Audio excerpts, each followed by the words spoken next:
Hello and welcome to another episode of the Phillip Wylie Show. I'm excited to have James Potter from DSE joining us today. He was a referral from one of my LinkedIn connections. He has a very interesting background. I look forward to hearing more about his story today.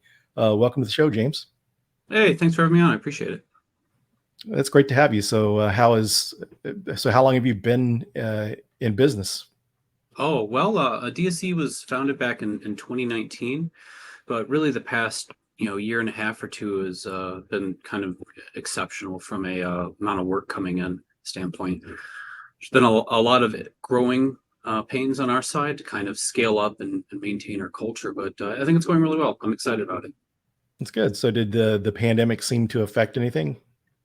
Yeah. I think the pandemic was for so bad for so many people and so many organizations, but for us, I think it really allowed us to blossom because we're very nimble, right? We don't have a lot of overhead, office buildings, 30-foot oak tables. So all of our workers are remote, and we act pretty well as a team there. And I think a lot of that comes down to everyone kind of knows each other and knows what they're capable of. So because of that, we're pretty nimble and we're able to move fast on engagements. So it's been good.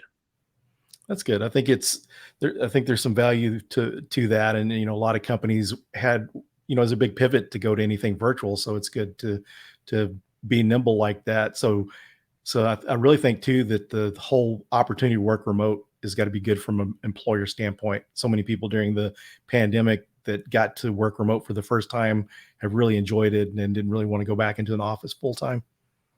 Yeah, that's an interesting dynamic there, right? Because you have a lot of these larger corporations with these, 15, 20-year commercial leases. It's like, well, we got to do something with this office space. Let's lean on people to come back in the office. And they're getting a lot of pushback. People are just saying, well, I'm going to quit if you try and push this. And they are. So it's this weird balance. So you're seeing companies being like, all right, you need 1 day in the office and you need 2 days and then 3 days. And they're trying to like stagger it back in. It's gonna be interesting to see, how well it works, and if it doesn't, what happens to all that commercial real estate? Like, is it going to turn into residential? What's going to happen? Yeah, that's an interesting point. It seems like too the younger generations, the millennials and Gen Z, are totally different than the Gen Xers and baby boomers that were used to having to go in office, and they seem to, a lot of cases, gravitate towards that type of work environment. Can confirm, and it's something we definitely look for. Like everyone we have is remote effectively, including myself. So we all kind of appreciate our autonomy there, and it's been working well on the hiring side as well. It's much easier to hire remote workers than it is someone who's going to be in the office because it limits your selection dramatically. And I imagine it helps with hiring talent. So if you really want this really good talent, you don't necessarily have to hire if you're located in East Coast or West Coast, then you don't have the constrictions of the salary, it seems like. And then maybe some people in other areas, they don't have to live on the East Coast or West Coast, and they're more likely to work for you. Yeah, there's certainly some flexibility there. We have a AD architect that's out of Hawaii, and he always has his Hawaiian shirt on, big smile on his face. I have to imagine living in Hawaii has something to do with it. We have another AD architect we really like working with out of Colorado. Dude lives on the side of a mountain on a 50-acre plot, has electricity and Elon Musk's Starlink, and that's what he does. Yeah, there's So something to be said about having happy employees. They're a lot more productive than those that are not happy. yeah, I haven't run into the unhappy employee thing yet. It has to happen eventually, but so far so good. Yeah. So why don't we kind of rewind a bit and have you introduce yourself and kind of share your background, how you got to where you are today. Oh, sure. Well, I'm James Potter. I'm the CEO and founder of DSE, which is a professional services firm focusing on Active Directory security. We focus on Active Directory security because this is the core piece of software that exists in 95% of the Fortune 1000s. And also, I'm predisposed to it, right? That's where I grew up. I've been doing Active Directory work for it's 25 years now, as long as it's been around effectively, and even before that, before days. And I I grew up in the Detroit area, right? And went to if we're going back in time here, I went to a fly by night tech school there that was, I'm not going to say it was a complete scam, but you might compare it to some of these MCSE boot camps and other money grabs. So it's an interesting way to get into the industry, and not one that I would advise anyone to take. Put some discretion around which school you're going to go to if you do decide to go to a tech school. Because honestly, a lot of employers, myself included, we're just looking for certifications. Like if you have a wide variety of certifications and you can back that up with skills and experience, I'd personally rather see that than a 4 year or a technical school degree, because it shows you're able to go outside the box and do what needs to be done to get the job completed. Went a little off track there, Philip. Sorry, man. Oh, that's okay. So what really led you to go into business for yourself? Oh no, that's really interesting one. So since about 2014 or so, I'd been doing work for the Big Four, Active Directory security projects, so your PwCs, your KPMG, your EYs, and it was fun, engaging work. I liked it. Got a chance to work with some very large companies. Got to see how they work and where their pain points were, and it was really useful information. But the thing about working for the Big Four on a contract like that is you're just getting a small cut, and really the lion's share is going to that Big Four firm to help pay for their office buildings and those 30-foot oak tables and all of the add-ons that they have to do to be one of those Big Four firms. Now I thought to myself, well, hey, this doesn't seem that difficult. You have a problem, you're solving it, and you're helping secure clients across the world. This is certainly something that I could do myself. Why am I going through the Big Four when I can just do it internally? And so that's what I did back in 2019. I spun up DSE, and we've been growing ever since, doing some really excellent work, I feel, for some large clients and helping kind of secure their boundaries through Active Directory security work. And it seems like too, with an organization like yourself, you probably have the ability to help more because not all companies have the budget to afford the Big Four consulting companies. Yeah, no, that's a really excellent point.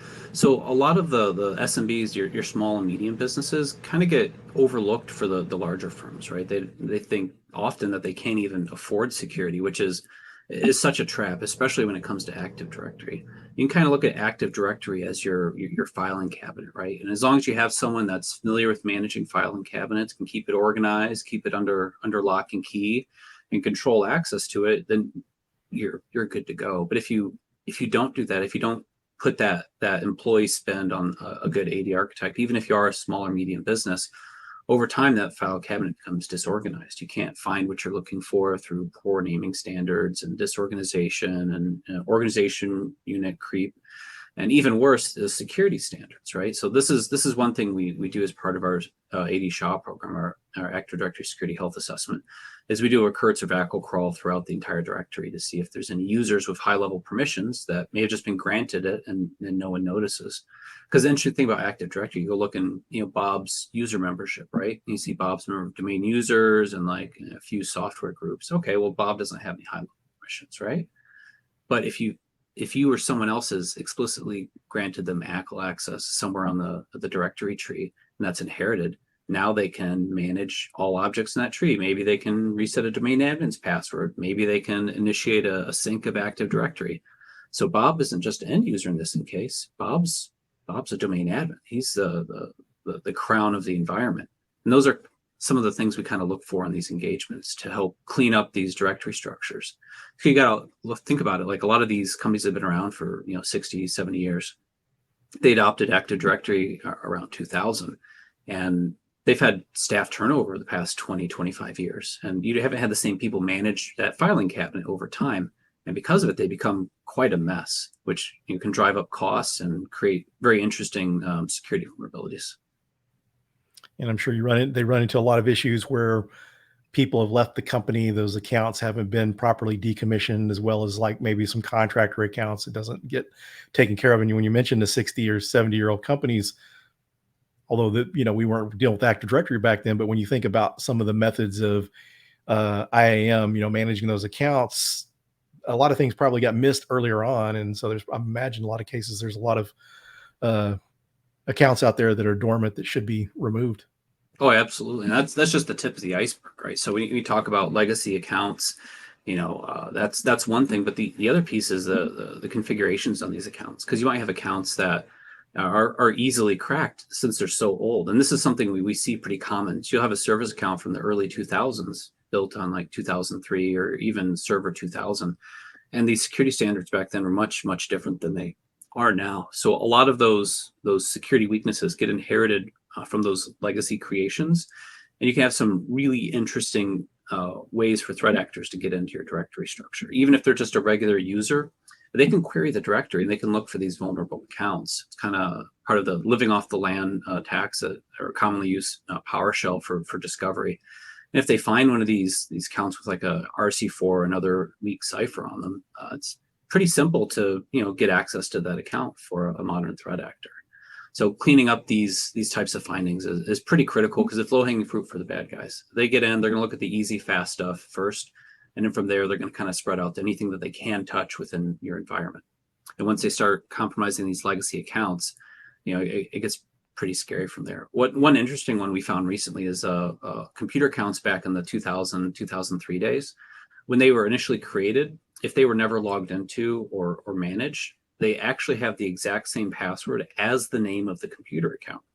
And you can use computer accounts the same way you'd use user accounts to perform discovery and access resources. And it gives threat actors a way to kind of obfuscate where they're coming from. If it's coming from a computer account, it's a lot less suspect than if it's coming from, Bob, right? So with those older Microsoft environments, do you see a lot of issues where they have some of the compatibility configurations set to let those legacy systems still operate in the forest? Absolutely. We're still seeing a lot of Intilium V1, SMB1. Those are really, really common ones that are out there. And I can't stress enough, get rid of SMB1 out of your environments. There's no reason to have that on. If you do have an application that absolutely needs SMB V1 for some reason, set up some network isolation around that, right? Just limit it to just what is needed and make sure your end users and user workstations can't hit that box on SMB V1. Kind of the same thing for Intilium one. You want to kind of, if you absolutely have to use it, cordon it off, set up some isolation, just like you would with like a PCI gated garden, something like that. Yeah, very interesting. So you've been doing this for Active Directory since before Active Directory existed. How has directory services kind of evolved since you started? Oh gosh, well it's interesting. A lot of people don't realize this, but Active Directory is technically a millennial, right? So it started getting created in the early 90s based on Microsoft's JetBlue database, which is a database they use for a lot of other different things. But it's kind of a novel technology that hit the market because it was your first, commercially successful replicatable database. Before in the NT40 days, you had to keep, spinning up additional machines for additional user count, and it didn't replicate, and it was just really tough to manage at scale compared to Active Directory. When AD came out in 2000, it was just this huge thing for us. I remember I was working in Detroit downriver for an organization called the Guidance Center, and we had upgraded everything to 2000 from NT40. It was one of our first big projects. And it was just amazing the things we could do with group policy. We could manage all of our workstations and our servers centrally. It was just huge. And then a piece of software came out now called SUS, Software Update Service. It got renamed down the road to WSUS, of course. But that was a game changer as well, because now you could centrally like patch and manage your servers, whereas before everything kind of had to pull down updates, individually over the same like T1 or depending on what kind of site you're at, your 124K baud link, which could get a little expensive over time. But this was nice. It was nice being able to play with the technologies really early and then see how Microsoft built on them over time. Because one of the neat things that Microsoft does is if something worked in Windows 2000, it probably still works now. Those same MSCs are there, all the same commands are there, and they always put an emphasis on backwards compatibility there, which is pretty cool. And I think a lot of people kind of underestimate that as a value for the Windows space. Yeah, and now with with so much of the people going in the cloud and the hybrid environments, so how has that kind of changed the landscape for you? Wow, that the cloud's been huge. It's really interesting because it's kind of developed exactly the way I kind of thought it would be. Originally, it was this low cost option, right? It's like, oh, it's cheaper for us to put our servers there. It's cheaper to do this, cheaper to do that. And then the hooks are in, right? So once you've moved everything over to your favorite cloud vendor of choice, they know that. They know that everything's moved over and your data center's not there anymore. They can turn the screws on costs. Now we're seeing costs get high enough. So a lot of companies are going, well, should we do this? Does it make sense from a cost standpoint to like move this into the cloud? Should we even kind of pull the trigger on this? And is there anything we should start moving back from the cloud on-prem from a cost standpoint? So it's a really interesting dynamic, especially when you start talking about AAD and the Microsoft Active Directory stack, because there's this common conception that, okay, our Active Directory we have now, it's a mess. We haven't had good architecture around it. We haven't had good touch. Let's move it to the cloud, and that's going to fix everything, right? Well, you run into the same problems. If you don't have a good on-prem AD architect, moving to AAD with a hybrid join, or moving everything to the cloud, you're going to still have that same problem. You need to have that skilled resource kind of at the helm of AAD.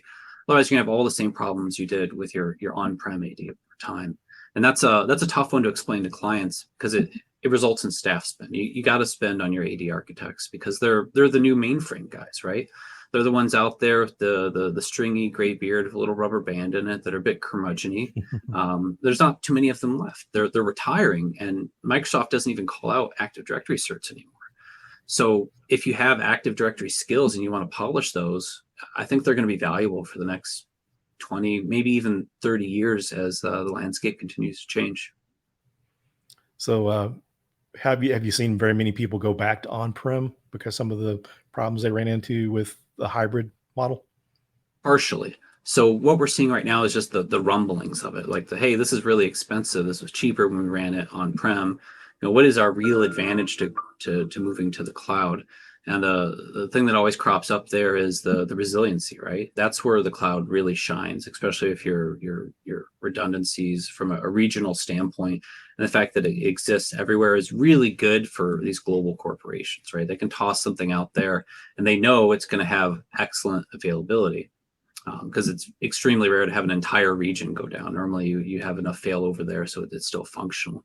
So cost is really driving the conversation there. So I don't think I've seen as much moving back to on-prem as much as I've seen a slowdown moving to the cloud and a reanalysis of price, especially over the past couple of years, as the markets have kind of come down from that 2021 high back to kind of reality here. And there's still lots of talks of recession. We see lots of our clients and executives they're concerned about it. The purse strings are a little tight because they don't know what the next year or two is going to be like. And it's that uncertainty that's kind of driving the cost conversation. So when you're talking to a company, say they're wanting to start an environment, maybe they're a company starting from scratch, would you recommend a hybrid environment on-prem or in the cloud from an Active Directory perspective? And this is where I'm going to be a little contrarian, because if you're a small company just starting out, and I would go 100% cloud and just pay the penalty, build it into your cost metrics, right? Because it just means you can go so much faster, so much quicker. And you could do the whole traditional data center spin up. It's harder and harder to find data center people, harder and harder to find people that will do rack and stack. And you can just move a lot quicker in the cloud. So for younger companies, even some medium companies that are growing, they're going full cloud. And there's a lot of benefits there, from not so much cost, but speed, which then relates to cost from a efficiency standpoint, if that makes sense. Yeah, then the expertise part, not having to hire in these sysadmins to handle all this stuff, be able to find that talent that they need. And not having to wait, you can go right away, right? Yeah. You can just move and build it out, and you're good to go. Whereas before, it'd be a lot slower to get where you need to be, and that might cost you market position, right? So going fast there is really critical for some startups. But again, definitely depends on the business and what you're doing. There's caveats to everything, but in general, I would probably recommend smaller businesses to go mostly cloud, just for the maneuverability. And if they grow to a certain point, then they can kind of reevaluate that when the time comes. Yeah, one of the nice things about the cloud thing, because I used to be a sysadmin for about 6 years, and we did like a data center, moved all our data centers and combined them into one data center, because we had like 2 decent sized data centers, and some of our smaller offices had some digital assets in there. So moving them all to one place, and then having to schedule outages off peak times and remove those things strategically to not take down the business. Yeah, and even with data centers, there's some interesting risks there. Once upon a time, I was racking and stacking things, and I was involved in data centers. And I remember I was replacing a drive at a data center for a client, obviously a fairly long time ago. And I get to the specific rack, I find my server, I open the rack, and then I just hear bzz, really loud, powerful like sound, and then all of the green lights on every server rack that I could see in every row went from green to red like immediately. And before I could even get to the door in the data center, I smelled burning PCB, and like four or five techs roll in like, "What did you do?" I'm like, "Man, I didn't do anything. I was just about to put a hard drive in." And it turns out like a PDU had blown, and because the way the power distribution unit, for those listening at home, and because of the way it was wired, the battery backups were actually placed in the wrong location. So it went hardline battery backups, PDU servers. So when the PDU blew, it blew out connection to everything in that data center. It was an interesting experience. Yeah. Then when you think about data centers, you think about redundant power sources to the building, backup generators. What happens if the data center gets flooded? And Yeah, there's a lot of risk standpoints there. Natural disasters are certainly one of them. But after 9/11, a lot of data centers started to think about terrorist impacts, right? So that's a real thing that data centers are thinking about, and some of that is obscurity through obscurity, not listing what they are, where they are, not publicizing it at all. I've worked at a couple data centers where they had all of their diesel generators hidden in box trucks, like giant 40-foot, semi trailers. Just looked like a regular shipping area, but the entire building was a gigantic data center responsible for, almost half of the US's payroll at the time. wow. So, Yeah. so what would you recommend for someone that's wanting to start a career in Active Directory security? Where would they start? Two things. Get your and I hate to give a bunch of publicity to these certification companies, but I do put a lot of weight in them. I would really rather see certs over like a 4 year. But if you do want to get into security, you do need to have some baseline understanding of how network works. And I think the Network Plus exam from CompTIA does a really excellent job of that. Following up on that, all of the knowledge you're gonna get from your Net Plus, port memorization, protocols is going to help you on all of your other certificates you're going to take, because they throw port questions out there pretty regularly, and it's low hanging fruit, right? And what's 389? What's 443? The easy stuff once you have it memorized. And from the Net Plus, go get your Sec Plus, right? That's going to give you an idea of what's interesting. And then once you have your Net Plus or your Sec Plus, come reach out to me. We're going to get you hired as a junior engineer, and you can start getting out there and doing some work. I say that because we are always looking for juniors, but realistically, those are great baseline certs if you're trying to get into the security industry. From there, there's your whole stack of security certs, right? Your ISC has a bunch of them. Your CSSP, and once you've been in the business for a while, the OCSP, if you're more interested in the kind of the offensive pen testing angle of things. But I think experience is the way to go. So get a couple certs and try and get a job, related or adjacent to security, to see what you like, because the industry is so big. There's so many different things you can do: blue team, red team, security development, architecture. It's enormous. And I think to be long-term successful and not burn out, you got to find something you like doing and you enjoy doing, that's also lucrative enough to make you happy. Yeah, that's some good points. And one of the things I think people should do when you mentioned looking at the other disciplines and seeing what you're more passionate about is you see so many cases that people that are trying to break in that hadn't worked in IT or hadn't worked in security. A lot of them, all they know about is the ethical hacking type of roles, but they really don't understand the other areas. And if they got to know the other areas of cybersecurity, it might be something that interests them a lot more than working as a pen tester. Yeah, the ethical hacking thing is, really sexy on paper, right? It's like, oh, look at this. It's, I'm just like those guys from the movies who are in the hoodie, right? But the Mhm. reality of it is not quite as glamorous. I still think it's very interesting, but the world's so big in security. There's so many different things you can do. To get hung up on that I think is kind of a disservice to the industry. And I think a lot of these, smaller organizations that are are doing training or kind of glamorizing it to get people pulled in that may not know exactly what they're getting into, and it comes off kind of predatory to me. And also too, there's a lot more jobs on the defensive side than there are on the offensive.